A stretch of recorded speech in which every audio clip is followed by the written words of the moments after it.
अस्सलामुअलैकुम। CNS pharmacology में हम जनरल एनेस्थीसिया कंप्लीट कर चुके हैं, आइदर आईवी या इनहेलेशन। प्रीवियस वीडियो अवेलेबल है। इस वीडियो में हम बात करेंगे लोकल एनेस्थेटिक्स की। लोकल एनेस्थीसिया की बात करें तो ये हमारे पास क्या करते हैं कि ये sensory transmission of the local area को सप्रेस कर देते हैं। अब जनरल एनेस्थीसिया में क्या होता था कि अगर एनेस्थीसिया दे दिया गया तो वो पूरी बॉडी में ही रिफ्लेक्सेस सप्रेस कर देंगे, एनाल्जेसिया ख़त्म, जो पेन है उसको ख़त्म कर देंगे, एनाल्जेसिक इफेक्ट प्रोड्यूस करेंगे। मगर जो लोकल एनेस्थेटिक है ना, ये पूरी बॉडी पे इफेक्ट नहीं करेगा, उसी लोकल एरिया पे करेगा जिसके लिए हमने एनेस्थीसिया दिया है। Now, a classification है लोकल एनेस्थीसिया की according to the chemical nature, esters and amides. Esters कौन से होते हैं? डायरा tetracaine, procaine, benzocaine and cocaine. और अमाइड्स में आ जाता है लाइडोकेन, ब्यूपीविकेन, रोपीविकेन एंड मेपिविकेन। अब रूट ऑफ एडमिनिस्ट्रेशन की बात करें तो मोस्ट इंपॉर्टेंटली टू हैं, surface anaesthesia and injectable anaesthesia. Surface anaesthesia के थ्रू कौन सी ड्रग्स हम देते हैं? Cocaine and benzocaine. और इंजेक्टेबल में हम डिवाइड किया हुआ हमने तीन में कि low potency short duration procaine या chloroprocaine, intermediate potency and intermediate duration lidocaine. Then we have high potency long duration bupivacaine and tetracaine.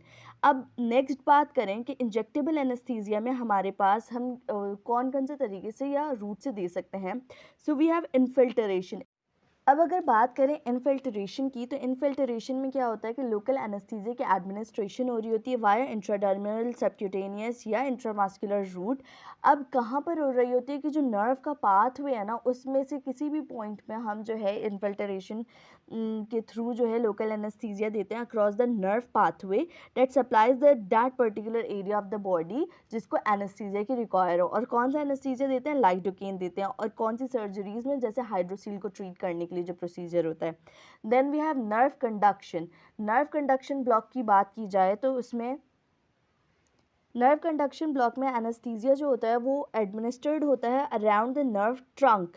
So the area distal to the injection is anaesthetised and paralysed. के nerve trunk पर ही जब हम दे देते हैं anaesthesia तो आगे का जितना भी एरिया है या जितना भी उसका पाथवे है वो सारा ही सप्रेस हो जाएगा। ये किस में देते हैं और कौन से ड्रग देते हैं? सबसे पहले तो लाइडोकेन मोस्टली दी जा रही होती है, और ये अपेंडेक्टमी या डेंटल प्रोसीजर्स में नर्व कंडक्शन ब्लॉक का पाथवे यूज़ करते हैं to produce local anaesthesia. Then we have spinal anesthesia, so its primary site is called equina, L2 and L3 के बीच में सब एराकोनॉइड स्पेस में दिया जाता है। ये operation of the pelvis, leg and prostatectomy में दिया जाता है। टेट्रेन जो होता है ना वो इसकी चॉइस ऑफ ड्रग है। एपिड्यूरल एनेस्थीसिया की बात की जाए तो इसमें भी लोकल एनेस्थीसिया को जो होता है वो हम इंजेक्ट करते हैं एपिड्यूरल स्पेस में। अब ये जो एपिड्यूरल स्पेस होती है ना, ये बेसिकली फिल्ड हुई हुई होती है with semi liquid fat through which nerve root travels. तो वहाँ पे हम जब देते हैं एनेस्थीसिया तो वो जो है बेसिकली फर्दर जो है एनेस्थीसिया प्रोसीड करते हैं। वजाइनल डिलीवरी या एनोरेक्टल सर्जरीज होती हैं जिसमें एपिड्यूरल एनेस्थीसिया यूज़ किया जाता है। ड्रग्स क्या है? Lidocaine and bupivacaine are the choice of drug for epidural anaesthesia. Mechanism of action की बात करें तो जो लोकल एनेस्थीसिया होते हैं ये ब्लॉक करते हैं सोडियम चैनल्स को। अब सोडियम चैनल्स ब्लॉक हो जाएंगे तो इन्फ्लक्स ऑफ सोडियम कम हो जाएगा और इस तरीके से डीपोलराइजेशन ऑफ द मेम्ब्रेन नहीं हो पाएगी। That will lead to blockage of the blocking conduction of the action potential. See, अब ये हमारे पास सोडियम चैनल था, हमने जो है ये सोडियम चैनल जाता था, डिपोलराइजेशन होती थी और फिर हमारे पास एक्शन पोटेंशियल जनरेट होता था और उसकी वजह से सारे जो इम्पल्सेस थे वो ट्रांसमिट हो रहे थे। अब लोकल एनेस्थीसिया क्या करते हैं? जाके सोडियम चैनल को ब्लॉक कर देते हैं। सोडियम अंदर जाता नहीं है, डीपोलराइजेशन होती नहीं है, एक्शन पोटेंशियल जनरेट होता नहीं है। उसकी वजह से क्या होगा कि कोई भी पेन सेंसेशन या कोई और भी सेंसेशन जो है ना उस एरिया से ट्रांसमिट नहीं हो पाएगी। क्यों? क्योंकि वहाँ पे सोडियम चैनल ब्लॉक है। फिर इसके बाद इसके एक्शंस की बात की जाए तो लोकल एनेस्थीसिया जो होते हैं ना ये विज़ोडाइलेशन करवा देते हैं जिसकी वजह से क्या होगा, इसकी रैपिड डिफ्यूजन हो सकती है away from the site of action और इसकी ड्यूरेशन क्या हो जाएगी? छोटी। अब हमने यहाँ पे प्रोसीजर करना था, हमने यहाँ पे लोकल एनेस्थीसिया दिया, वहाँ से वो सारा डिफ्यूज्ड आउट हो गया क्योंकि इसने क्या कर दिया, इर्द गिर्द के वेसल्स की वेज़ोडाइलेशन कर दी। तो अब वो सारा डिफ्यूज हो गया, तो यहाँ पे जो हमने एनाल्जेसिया के लिया, जिस भी मकसद के लिए हमने एनेस्थीसिया दिया, तो वो लॉन्ग टर्म नहीं रहेगा। तो इसके लिए हम क्या करते हैं, लोकल एनेस्थीसिया के साथ एपिनेफ्रीन दे देते हैं।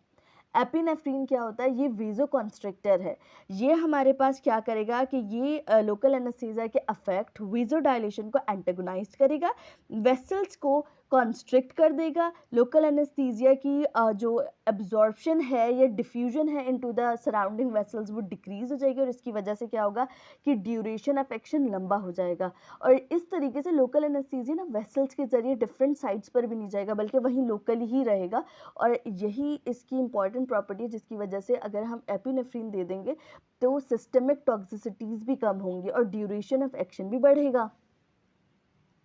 एडवर्स इफेक्ट की बात करें तो सीएनएस इफेक्ट में आ जाता है कि सारे जितने भी एनास्थेटिक्स होते हैं ये जो हम लोकल में देते हैं, they all produces light headaches, sedations, restlessness, nystagmus and tonic clonic type of conversion, और इसको ट्रीट करने के लिए हम डाइजेपैम देते हैं।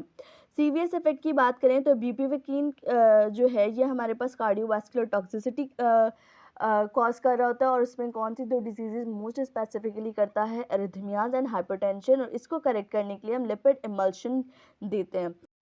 अब बात करें कोकेन की, सो बेसिकली इसमें क्या होता है, नॉरएपिनेफ्रीन जब साइनेप्टिक स्पेस में होता है और अगर एक्स्ट्रा बच जाता है नॉरएपिनेफ्रीन तो वो रीअपटेक हो जाता है इनटू द जो प्रीवियस एक्सॉन्स होते हैं उनसे रीअपटेक हो जाता है। अब क्या होता है कि जो हमारे पास कोकेन होता है ये रीअपटेक ऑफ द नॉरएपिनेफ्रीन को इनहिबिट कर देता है, उसकी वजह से नॉरएपिनेफ्रीन जितना ज़्यादा बाहर रहेगा इसकी वेज़ोकॉन्स्ट्रिक्शन एबिलिटी उतनी बढ़ती जाएगी, और इसकी वजह से ये कार्डियोटॉक्सिसिटी कॉज करवा सकता है, जिसमें हमारे पास हाइपरटेंशन होता है with cerebral haemorrhage, cardiac arrhythmias होता है and myocardial infarction.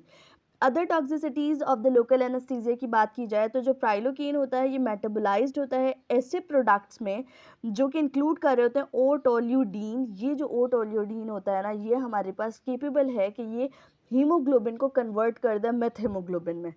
Meth haemoglobin क्या होता है कि जो आयरन की फॉर्म होती है ना वो चेंज हो जाती है, तो ये हमारे पास तो अच्छी बात नहीं है ना। तो प्राइलोकीन जो है इसकी ये टॉक्सिसिटी हो जाती है कि ये मेथ हीमोग्लोबिनीमिया करवा देता है।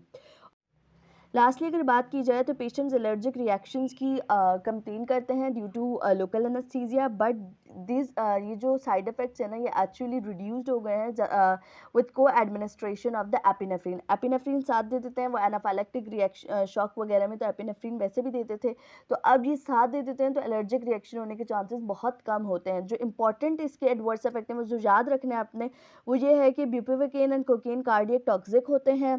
देन वी हैव प्राइलोकीन का मेथ हीमोग्लोबिनीमिया, ये बहुत इंपॉर्टेंटली आपने याद रखना है, और इनको करेक्ट करने के लिए हम जो ड्रग्स दे रहे होते हैं वो याद रखनी है। तो याद तक अपने लोकल एनेस्थीसिया कंप्लीट कर लिया।